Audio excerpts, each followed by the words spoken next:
నమస్తే అండి. 7 శనివారాల వ్రతం మొదలు పెట్టాలని, పూజ చేసుకోవాలని ఎప్పటి నుంచి అనుకుంటున్నాను కానీ, సంవత్సరం నుంచి అనుకున్నా కానీ వీలు కాలేదు. ఆ దేవుని దయ వల్ల, ఆశీర్వాదం వల్ల ఇప్పుడు చేసుకుంటున్నాను. ఇప్పుడైతే చేయాలనుకున్నాను. తొలి ఏకాదశి రోజు మొదలు పెడుతున్నానండి. తెల్లవారుజామున 3 గంటలకు లేచి ఇల్లంతా శుద్ధి చేసుకొని, స్టవ్ కూడా క్లీన్ చేసుకుంటున్నాను. నైటే చేశాను కానీ మళ్ళీ ఇప్పుడు చేసుకుంటున్నాను. ప్రసాదాలు చేయాలి కదా. మనం పూజ సామాను కూడా ఇట్లా బాక్స్లో పెట్టుకుంటే మనం పూజలో కూర్చునేటప్పుడు మళ్ళీ వెళ్ళి తెచ్చుకోవాల్సిన పని లేకుండా పక్కనే ఉంటే మనం పూజ చేసుకోవడానికి చాలా సులువుగా ఉంటుందండి. ఒకలు రూపాయి కాయిన్స్, గంధము, కర్పూరము, జవాది పౌడరు, అగ్గిపెట్టె, యాలకులు, లవంగాలు, కలకండ, పచ్చకర్పూరం ఇట్లా బాక్స్లో పెట్టుకుంటే మనం పూజ చేసుకోవడానికి చాలా సులువుగా ఉంటుంది. తెల్లటి దారం సెండు ఉడకబెట్టుకున్నాను. దారం సెండు పెట్టుకోవడం వల్ల మనం కంకణం కట్టుకోవడానికి కూడా ఉంటుంది కాబట్టి, అలాగే అచ్చింతలు, పసుపు, కుంకుమ, ఖర్జూరాలు ఉడకబెట్టుకొని అన్నీ ఇట్లా బాక్స్లో పెట్టేసి పెట్టుకున్నాను.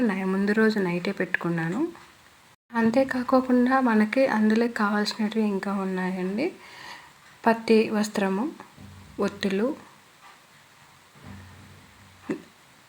సాంబ్రాణి, ధూపాలు, అగరొత్తులు అన్నీ ఇలా సిద్ధం చేసి పెట్టుకుంటే ఒక చోట బాగుంటుంది. మనం కావాలి ముడుపు కట్టుకోవడానికి తెల్లటి వస్త్రము, 2 జాకెట్ పీసులు తీసుకున్నాను. ఒకటి పీఠమైకి, ఒకటి కలశానికి పెట్టేసుకున్నాను. నాకు ఇప్పుడే కాదు 7 శనివారాల వరకు ఆ బాక్స్లో అలాగే ఉంటాయండి. 7 శనివారాల వ్రతం అయిపోయిన తర్వాత కూడా మనకు పూజ చేసుకున్నప్పుడు ఎట్లాంటి ఇబ్బంది ఉండదు. పూజ సామాన్ అంతా రాత్రి కడిగి క్లీన్ చేసి పెట్టుకున్నాను. ఇట్లా బాక్స్లో స్టోర్ చేసుకోవడం వల్ల ఎన్ని రోజులు ఉన్నా కానీ పూజా సామాన్ అనేది నల్లగా పోవండి. పక్కన పెట్టినా కానీ అట్లా ఎంత తోమినా కానీ నల్లగా అయిపోతూ ఉంటాయి. నేను అనేది ఇట్లా క్లాత్ కప్పేసి బాక్స్లో అనేది ఇట్లా ప్యాక్ చేసి పెట్టుకుంటాను. ఎప్పటికి అవసరం పూజ సామాన్ అవసరం అయితే అట్లా తీసి మనం వాడుకుంటూ ఉండొచ్చు. డైలీ పూజ చేసే మటుకు ముందు రోజు అయితే క్లీన్ చేసి పెట్టుకుంటాను పూజకు ఉపయోగపడేలా. అప్పటికే టైం 6 అయిపోయింది. తులసి కోట దగ్గర పూజ చేసుకుని గడప పూజ కూడా చేసుకుంటున్నాను. గడపకు వచ్చేసి పసుపు రాసేసి ముగ్గు వేసుకొని పసుపు కుంకుమ పూలు పెట్టి పూజించుకున్నానండి. గడప పూజ అయిపోతానే ఇంకా ఇంట్లోకి వెళ్ళి ప్రసాదాలు నైవేద్యాలు ఉన్నాయి కదా, ఆ ప్రాసెస్ అంతా చేద్దాం. స్టవ్ పూజించుకొని ఫస్ట్గా పసుపు కుంకుమ పువ్వు పెట్టేసుకొని నేను బెల్లమన్నం అనేది చేసుకున్నాను. బియ్యం పాయసం కూడా అంటామండి మా సైడ్ అయితే. ఇంకా పంచామృతానికి ఆవు పాలు తీసుకున్నాను, నెయ్యి తీసుకున్నాను, తేనె, పెరుగు, చక్కెర, అరటిపండు వేసుకొని పంచామృతం కూడా మనం తయారు చేసుకొని ప్రసాదానికి నైవేద్యంగా ఇది కూడా ఈ ప్రసాదం అయిపోయింది పక్కన పెట్టేసుకుందాం. ఎప్పుడు చలివిడి చేసుకున్నామండి. బియ్యం పిండి వేసి కొంచెం బెల్లం వేసుకున్నాను, ఆవు పాలు పోసి ఇలా అనేది మిక్సీ పట్టేసుకుంటాను. మిక్సీ పట్టేసుకున్న తర్వాత పొడిగా వస్తుంది. మరి కొన్ని ఆవు పాలు వేసి కొంచెం నెయ్యి వేసి కలుపుకుంటాను. ఇలా మొత్తం కలుపుకుంటూ కొంచెం కొబ్బరి తురుము వేసుకొని కలిపేసుకొని మనం అనేది 7 లడ్డుల్లా వచ్చేట్టుగా చుట్టేసుకోవాలి. చలివిడి ఏవైనా 7 రావాలి. 7 లడ్డుల్లా వచ్చేట్టుగా చలివిడి చేసేసుకొని తులసి దళం పెట్టేసి పక్కన పెట్టేసుకున్నాను. ఇంకా నువ్వులు ఉండలు గుడక ప్రసాదం అనేది ఏర్పాటు చేసేసుకున్నాము. నువ్వులు వచ్చేసి నేను ముందుగానే కడిగి డ్రై చేసి పెట్టుకున్న నువ్వులు వేసి మిక్సీ పట్టిన తర్వాత 2 ఇలాచి వేసుకొని 1 స్పూన్ వచ్చేసి రైస్ పౌడర్ వేసుకొని మనము తగినంత బెల్లం వేసుకోవాలి. నేనైతే 1 గ్లాస్ నువ్వులకి 1/2 గ్లాస్ పైగానే బెల్లం వేసుకుంటానండి. బెల్లం వేసుకొని మిక్సీ పట్టేసుకున్న తర్వాత ఒక బౌల్లోకి తీసుకొని కలుపుతూ ఉంటే ఉండలు చుట్టడానికి ఈజీగా వస్తుంది. మొత్తం ఇలా కలుపుకున్న తర్వాత నువ్వుల ఉండలు అనేది 7 ఉండలు అయితే నేను చేసుకుంటున్నాను. నువ్వుల ఉండలు అనేది ఏవైనా కానీ వెంకటేశ్వర స్వామికి 7 చేసి పెట్టుకోవాలి. 7 ఉండేలా చూసుకోవాలండి ప్రసాదంలో. మిగతాది నేను పక్కన పెట్టేసుకొని 7 లడ్డులా చుట్టేసుకొని పెట్టేసుకున్నాను. పిండి దీపాలలోకి బియ్యం పిండి తీసుకొని అరటిపండు, బెల్లము, కొంచెము ఆవు నెయ్యి వేసుకొని ఆవు పాలు వేసుకొని కలిపేసుకొని కొంచెం సేపు పక్కన పెట్టుకుంటే ఒక అరగంట సేపు పక్కన పెట్టుకున్నామంటేనా అవి పిండి దీపాలు అనేది క్రాక్స్ రావు. తర్వాత ఆయిల్ కారడం ఉండదండి. ఒక బౌల్ మూసి పక్కన పెట్టేసుకోవడమే. ఇప్పుడు మనం ఉడుపు కట్టుకోవడానికి తెల్లటి వస్త్రం ఉంది కదా, వస్త్రం అనేది పసుపు కలుపుకొని వస్త్రం అనేది తడుపుకొని మనం అంతా పసుపు బాగా అంటేంత వరకు ఎక్కడ గ్యాప్ లేకుండా పసుపు అంతా మొత్తం అప్లై చేసుకొని క్లాత్ అనేది ఒక 10 నిమిషాల సేపు మనం ఆరబెట్టుకున్నాము. అంతలోపు మనం అనేది పీఠం అనేది ఏర్పాటు చేసుకున్నామండి. కింద నేను వచ్చి ఫ్లోరింగ్ పైన కొంచెం ముగ్గు వేసి పసుపు కుంకుమ చల్లేసుకొని ఇట్లా అనేది టీపాయ్ పెట్టేసుకున్నాను. తర్వాత పీటకు వచ్చేసి పసుపు పట్టించేసి ముగ్గు వేసుకొని పసుపు కుంకుమ చల్లుకొని ఇప్పుడు వచ్చేసి మనం జాకెట్ పీస్ కూడా వేసుకోవచ్చు. అట్లే మడత మీద కూడా వేసుకోవచ్చు అండి. మడత తీసి నేను ఫోల్డింగ్ చేసి పెట్టుకున్నాను. ఇప్పుడు వెంకటేశ్వర స్వామి పటానికి కూడా బొట్లు పెట్టేసుకున్నాము. మనకు దేవుడు పెట్టడానికి కొన్ని బియ్యం వేసుకొని కొంచెం అన్లెవెల్ లేకుండా సాఫీగా పెట్టేసుకొని ఇప్పుడు పటం అనేది మనం పెట్టేసుకున్నాము. కలశానికి కూడా కొన్ని బియ్యం పోసుకున్నామండి. 7 శనివారాల పూజ అంటే చాలా భయంగా ఉందండి. చేస్తానా చేయలేనా, నా చేత అవుతుందా లేదా అనుకున్నాను. అందుకే ఇన్ని రోజులు నేను చేయలేదు. ఇప్పుడు ఆ దేవుని ఆశీర్వాదంతో చేయాలని తొలి ఏకాదశి రోజు అయితే మొదలు పెట్టుకున్నాను. చేస్తున్నాను కూడా. ఏమన్నా పొరపాటు ఉన్నా, కొంచెం మిస్టేక్ ఏమన్నా ఉన్నా కూడా నెక్స్ట్ వీక్ అలా లేకుండా సరిదిద్దుకొని మరీ చేస్తాను. ఏమైనా కానీ పూజలో ఏదన్నా కానీ మర్చిపోయింటే, నాకు తెలియకుండా ఏమన్నా చేసింటే మీకు తెలిసింటే తప్పకుండా కామెంట్లో నాకు తెలియజేయండి. నెక్స్ట్ వీక్ ఖచ్చితంగా చేస్తాను. ఇలా పూలమాల వేసుకున్న తర్వాత తులసి మాల కూడా వేసుకున్నాం. నేను ఇంతకుముందు అయితే పటం లేదండి. వెంకటేశ్వర స్వామి పటం ఉంది కానీ కింద లక్ష్మీదేవి అమ్మవారు వచ్చిన పటం లేదు. ఇప్పుడు ఈ పటం కొత్తగా తీసుకున్నాను. ఇప్పుడు వచ్చేసి కలశానికి ఏర్పాటు చేసుకున్నాము. కలశంలో వేసుకున్న తర్వాత పసుపు కుంకుమ అక్షింతలు కొంచెం వచ్చేసి జవాది పౌడర్ వేసుకున్నాము. జవాది పౌడర్ వేసుకున్న తర్వాత యాలకులు అయితే తప్పకుండా వేసుకోవాలండి. కలశంలో వేసుకోవడం వల్ల అమ్మవారికి, లక్ష్మీదేవి అమ్మవారికి ఎంతో ప్రీతికరమైనది. పచ్చకర్పూరము,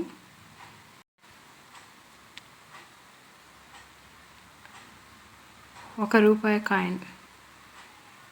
రూపాయి కాయిన్ వేసిన తర్వాత మామిడి ఆకులైనా పెట్టుకోవచ్చు, తమలపాకులైనా పెట్టుకోవచ్చు. నాకు మామిడి ఆకులు ఉన్నాయి కదా అనేసి పెట్టుకున్నాను. కలశమానికి వచ్చేసి చుట్టూ మనము బొట్టు పెట్టేసుకొని కలశానికి ముందుగానే కొబ్బరికాయ కుడక పూజించుకొని వెంకటేశ్వర నామం పెట్టుకొని బొట్టు పెట్టుకున్నాను. తర్వాత వచ్చేసి మామిడి ఆకులు పెట్టేసుకొని కొబ్బరికాయ పెట్టేసుకున్నాను. జాకెట్ పీస్ కూడా పెట్టేసుకొని కలశం అనేది మనము పీట పైన ఏర్పాటు చేసేసుకున్నాము. కలశం ఏర్పాటు చేసుకున్నాం కదా, కలశానికి వచ్చేసి కంకణం కడదామండి. కంకణం కట్టడానికి 5 బర్రెల దారం తీసుకొని పసుపు పట్టించేసి తమలపాకు చుట్టేసి కట్టేసుకున్న తర్వాత పసుపు కుంకుమ పెట్టేసుకొని ఆ దారాన్ని వచ్చేసి కలశానికి కట్టుకోవాలి తమలపాకు. ఇప్పుడు అనేది కలశం అనేది పూర్తిగా ఏర్పాటు చేసాం. పువ్వులు పెట్టుకున్నాం కదా. ఇప్పుడు వచ్చేసి ముడుపు కట్టుకున్నాము. వస్త్రం అయితే బాగా ఆరిపోయిందండి. ఆరిపోయిన తర్వాత ముడుపు కట్టుకోవడానికి మనం వస్త్రం అనేది పరుచుకొని ఇప్పుడు వచ్చేసి ఖర్జూరాలు, యాలకులు, లవంగాలు, పచ్చకర్పూరము, జవాది పౌడరు, తులసి దళము, 116 డబ్బులు, మనతో వచ్చినంత పెట్టుకోవచ్చు డబ్బులు అనేది, కలకండ, పసుపు, కుంకుమ, అక్షింతలు, గంధము వేసి మనస్ఫూర్తిగా మన మనసులో ఏం కోరుకున్నామో అది చెప్పుకొని ఆ దేవుడికి మనస్ఫూర్తిగా వేడుకొని మన ఇంట్లో ఉన్న వాళ్ళతో కూడా అక్షింతలు వేయించుకొని ఉడుపు కట్టుకుంటే మంచిదండి. పిల్లలతో మా ఆయనతో కూడా వేయించాను. అందరూ అక్షింతలు వేసిన తర్వాత మనస్ఫూర్తిగా ఆ దేవుని వేడుకొని మనసులో ఉన్నది కోరుకొని ముడుపు అయితే కట్టుకుంటున్నాను. 7 వారాలు కూడా ఏ ఆటకు లేకుండా ఇలాగే జరగాలని, నీ ఆశీర్వాదం ఉండాలని ముడుపు కట్టుకున్న, నీ శ్రీవారి దర్శనానికి రావాలని అనుకుంటూ వేడుకుంటూ ఈ ముడుపు అయితే కట్టుకున్నాను. కొన్ని పువ్వులు అక్షింతలు వేసి దేవుని దగ్గర పెట్టేసుకున్నామండి. ఇలా దేవుని దగ్గర పెట్టేసి కొన్ని అక్షింతలు వేసి దండ పెట్టుకున్నాను. ఇక్కడికి ముడుపు కట్టడం కూడా అయిపోయింది కదా. ఇప్పుడు పిండి దీపాలు చేసుకున్నాము. పిండి దీపాలు చేసుకోవడానికి నేనైతే ఫస్ట్ టైం చేస్తాను. ఎలా చేయాలని కూడా నాకు తెలియదు.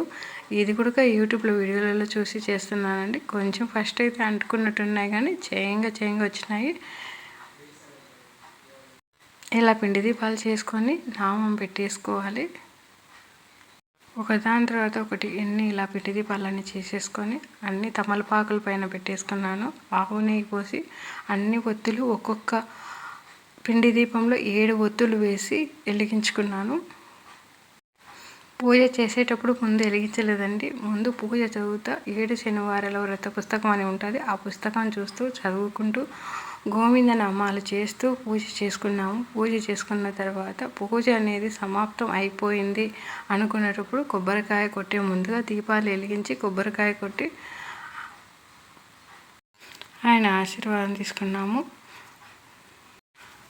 పిల్లలతో కలిసి చేసుకున్నాను. నందు వచ్చేసి 7 వారాల పుస్తకంలో నామాలు గోవింద నామాలు చదువుతూ ఉంది. అవి జపం చేసుకుంటూ పలుకుతూ ఉడక మేము పూజ అయితే చాలా బాగా జరిగిందండి.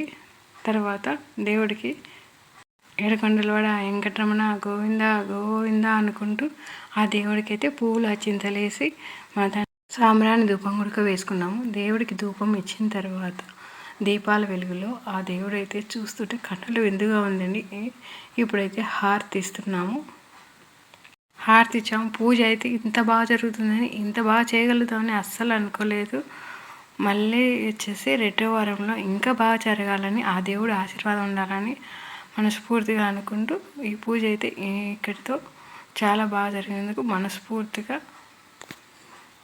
దేవుడితో పాటు మీ ఆశీర్వాదం కూడా ఉండాలండి. నేను ఒకదాన్ని అయితే చేయలేనండి. చేయాలంటే కూడా కష్టమే. ఇంట్లో పిల్లల సపోర్టు ఆయన సపోర్టు ఉంది కాబట్టి నేనైతే పూజ చేయగలను. ఇంట్లో వాళ్ళ సపోర్ట్ లేని అసలు చేయలేము కూడా. నేనైతే చేయలేను. వాళ్ళ సపోర్ట్ ఉండడం వల్ల ఇంత బాగా చేసుకోగలిగాను. మనం యూట్యూబ్లో కానీ ఫోన్లో పెట్టుకొని అయినా ఉడక వ్రతం చేయొచ్చు, లేకుంటే టీవీ కనెక్ట్ చేసుకొని అయినా చేసుకోవచ్చు. కానీ వ్రత పుస్తకం తీసుకొచ్చుకొని మనం చదువుకుంటూ చేసుకుంటేనే మనస్ఫూర్తిగా ఉంటుందని నేనైతే 7 వారాల శనివారం వ్రత పుస్తకం పాప చదువుతుంటే నేనైతే పూజ చేసుకున్నానండి. నందు చాలా వ్రత పుస్తకం అనేది బాగా చదువుతుందండి. పూజ అంటే తనకి చాలా ఇష్టం కూడా. అలా పూజ అంతా అయిపోయిన తర్వాత దేవుడి దగ్గర ఆశీర్వాదం తీసుకొని గుడికి బయలుదేరాము. గుడికి వచ్చి దేవుడు ఆశీర్వాదం తీసుకున్నాము. ఇక్కడ వచ్చేసి ఆశీర్వాదం తీసుకున్నాక ఉపవాసం అయితే మధ్యాహ్నం వరకైనా ఉండొచ్చు అన్నారు. దేవుడి దగ్గర పెట్టిన ప్రసాదాలు తినొచ్చు అన్నారు. కానీ నేను సాయంత్రం పూజ చేసుకొని అతిథికి భోజనం పెట్టిన తర్వాతే నేను భోజనం చేయాలనేసి భోజనం చేయలేదండి. ఇట్లా సాయంత్రం వచ్చేసి లెమన్ రైస్ చేశాను. లెమన్ రైస్ చేసి దేవుడికి అయితే నైవేద్యంగా పెట్టుకున్నానండి. నైవేద్యంగా పెట్టినాక దేవుని దగ్గర పెట్టిన ప్రసాదమే వచ్చిన అతిథికి భోజనంగా పెట్టాను. అరటిపండు పెట్టి పిండి దీపాలు అయితే వెలిగలేదు. మామూలు 2 దీపాలు అయితే వెలిగించానండి. పటము కలశము కదిలించాను. రాత్రి అంతా దేవుడిని అలాగే ఉంచాను. ఇది నెక్స్ట్ డే మార్నింగ్ అండి. సండే మార్నింగ్ అంతా నేను పూజ చేసుకున్న తర్వాత దేవుడి పటం తీయచ్చులేనేసి ముందుగా పూజ చేసుకున్నాను. ఇక్కడ పూజ చేసుకున్నాక ఇక్కడ దేవుడి దగ్గర ఉన్నాయి కదా అండి పువ్వులు, అవన్నీ తీస్తున్నాను. పూలమాల అయితే తీసాను. పూలమాల అయితే మెయిన్ డోర్ కట్టేసుకున్నానండి. బాగా ఫ్రెష్గా అలాగే ఉంది కాబట్టి మెయిన్ డోర్ కట్టాను. లేకపోతే నీళ్ళల్లో వేసేదాన్ని, పారే నీళ్ళలో వదిలేస్తాను. కలశము అవన్నీ తీసేసాను. కొబ్బరికాయ తీసేసాను. కొబ్బరికాయ తీసిన తర్వాత మనం కొట్టిన తర్వాత కొబ్బరికాయ నాన్ వెజ్లో లేకోకుండా వెజ్లోని వాడుకోవచ్చు, చట్నీలకు వాడుకోవచ్చు, స్వీట్ కూడా చేసుకోవచ్చు అండి. దేవుడి దగ్గర ఉన్న కలశంలో నీళ్ళు ఉడక మనము ఇంట్లో చల్లుకోవచ్చు, మన మీద కూడా చల్లుకోవచ్చు అండి. నేను ఇంట్లో కలశంలో ఉన్న నీళ్ళన్నీ ఇల్లంతా మొత్తం చల్లుకుంటూ వచ్చాను. చల్లుకుంటూ వచ్చిన తర్వాత పిల్లల మీద కూడా చల్లాను, నేను కూడా చల్లుకున్నాను. మొత్తం ఇల్లంతా ఇలా చల్లుకుంటూ వచ్చానండి. మిగిలిన నీళ్ళు ఉంటాయి కదా, ఆ నీళ్ళు వచ్చేసి మనం చెట్లకు పోయొచ్చు, తొక్కని స్థలంలో పోయొచ్చు, చెట్లకు పోయొచ్చు. నేనైతే చెట్లలో పోసాను. కొబ్బరికాయ అనేది పూజ గదిలో పెట్టుకొని మనము దేవుడి దగ్గర ఉండే పిండి దీపాలు అయితే ఆవుకు పెట్టుకోవచ్చు. మాకు దగ్గరలోనే ఆవు ఉంది కదా, అందుకని నేను ఇట్లా పిండి దీపాలు అరటిపండ్లు కూడా ఉన్నగానే పెట్టచ్చండి. పండ్లు కూడా నేను అరటిపండు పిండి దీపాలు అయితే పెట్టుకున్నా. మన దేవుడి దగ్గర ఉండేటివన్నీ తీసి ఒక కవర్లో వేసుకొని పారే నీళ్ళు వేస్తాను. దేవుడి దగ్గర ఉన్న ముడుపు కూడా నేను పెట్టుకుంటాను. ప్రతి వారం కూడా మనం దేవుడి దగ్గర ముడుపు అనేది పెట్టుకోవాలి. ఇలాంటి పూలు తీసినటువన్నీ కవర్లో పెట్టేసుకుంటున్నాను. ఇవి వచ్చేసి నేను నీళ్ళల్లో వేస్తానండి. మాకు దగ్గరలోనే ఉంది, ఏటిలో వేస్తాను. గణపతిని ఉడుకు పెట్టిన తమలపాకుతో అట్లే తీసి కవర్లో పెట్టుకేసుకున్నాను. అన్ని నీళ్ళల్లోనే వేస్తాను. మనం గణపతి పూజ చేసేప్పుడు అక్షింతలు వేసి చేసింటాం కదా, ఆ అక్షింతలు మనం తలపైన చల్లుకోవచ్చు. తర్వాత ఇంట్లో పిల్లలు కూడా చల్లుకోవచ్చు అండి. నేను ఇట్లా పటాన్ గుడక తీసి అన్నీ తీసుకున్నాను. ఆ దేవుని దగ్గర ఉండే అక్షింతలు ఉడక ఇట్లా తమలపాకులు తీసి పెట్టుకున్నాను. మనం పూజ చేసేటప్పుడు తలపైన ఎప్పుడైనా ఇట్లా కొన్ని అక్షింతలు అయితే చల్లుకోవచ్చు, తొక్కకుండా చూసుకోవాలి. పీఠం పైన పోసిన బియ్యం గుడక తీసి నేను విస్తరిలోనే పోసుకున్నానండి. ఆవుకు పెట్టచ్చు కదా అని మొత్తం ఇవన్నీ ఆవుకు పెడతాను. బియ్యము, పిండి దీపాలు, అరటిపండు గుడక దగ్గరలో మాకున్నాయి. పీట పైన తీసిన క్లాత్ అయితే మనము షాంపూ వేసి నీళ్ళల్లో మళ్ళీ పిండుకొని ఉడక వేసుకోవచ్చు. కానీ ఆ కింద పెట్టకుండా పిండుకోవాలండి జాగ్రత్తగా, లేకుంటే వేరేదైనా వేసుకోవచ్చు. మా పూజ అంతా అయిపోయింది కదా, పూజ అయిపోయినాక నెక్స్ట్ వీక్ కూడా మాకు ఈజీగా ఉండేట్టుగా పూజ సామాన్ అంతా క్లీన్ చేసినది ఇట్లా బాక్స్లో పెట్టి క్లాత్ కప్పేసి పెట్టేసుకోవచ్చు అని పాప నేను అన్నీ సర్దేస్తున్నాము. అన్నీ ఒక బాక్స్లో ఇలా ఉంటే మనకు ఈజీగా ఉంటుంది తీసుకోవడానికి కూడా. పూజ సామాగ్రి, పూజ క్లాత్, ముడుపు కట్టినవి అన్నీ కూడా దేవుడి పటంతో సహా అన్నీ ఒక బాక్స్లో పెట్టేసుకుంటున్నాను. తర్వాత నెక్స్ట్ వీక్ మనం తీసుకొని దేవుడి దగ్గర పెట్టుకోవడానికి ఉంటుంది. మొత్తం ఇట్లా ప్యాక్ చేసి పెట్టుకొని పూజ గదుల కింద అనేది స్టోర్ చేసి పెట్టుకుంటాను. ఇలా ఆవుకు పెట్టేసుకున్నాను ప్రతిపాలందుకు. నా బుధవారం మార్నింగ్ నుంచి ఆదివారం వరకు పూజ అంతా కంప్లీట్ అయిపోయిన వరకు నేను చూపించాను కదా అండి. నెక్స్ట్ వీక్ పూజా విధానం అంతా కూడా ఇలాగే తీసి మీకు వీడియో పెడతాను.